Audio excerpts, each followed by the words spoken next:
Anne Frank की diary एक यहूदी लड़की एनी फ्रैंक की आत्मकथा है जो उसने एक डायरी के रूप में लिखी थी। यह डायरी एनी को उसके 13वें जन्मदिन पर उपहार में मिली थी और उसने इसे अपनी सबसे अच्छी दोस्त किट्टी के रूप में संबोधित कर लिखना शुरू किया। एनी का परिवार जर्मनी में रहता था, लेकिन नाजी अत्याचारों के कारण वे नीदरलैंड आ गए। जब नाजियों ने वहां भी यहूदियों को पकड़ना शुरू किया तो एनी का परिवार एक गुप्त स्थान में जाकर छिप गया।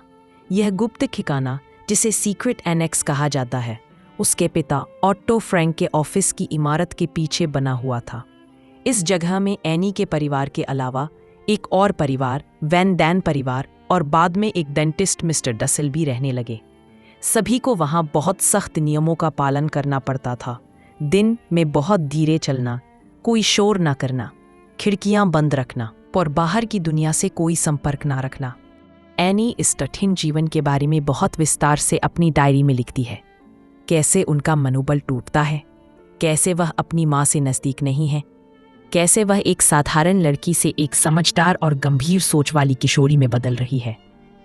वह अपने डर, अकेलेपन, भविष्य की चिंता और समाज के बारे में अपने विचार भी लिखती है।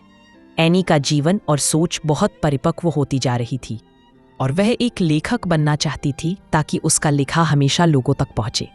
धीरे धीरे एनी और पीटर वैन डैन, गुप्त स्थान में रहने वाला लड़का, के बीच एक दोस्ती और फिर हल्का सा प्रेम भी विकसित होता है।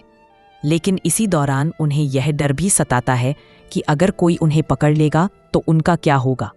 दुर्भाग्यवश 1944 में किसी ने गुप्त ठिकाने की जानकारी नाजियों को दे दी और सभी को गिरफ्तार कर लिया गया। बाद में एनी और उसकी बहन मार्गोट की मृत्यु बर्गन बेल्सेन नामक यातना शिविर में हो गई।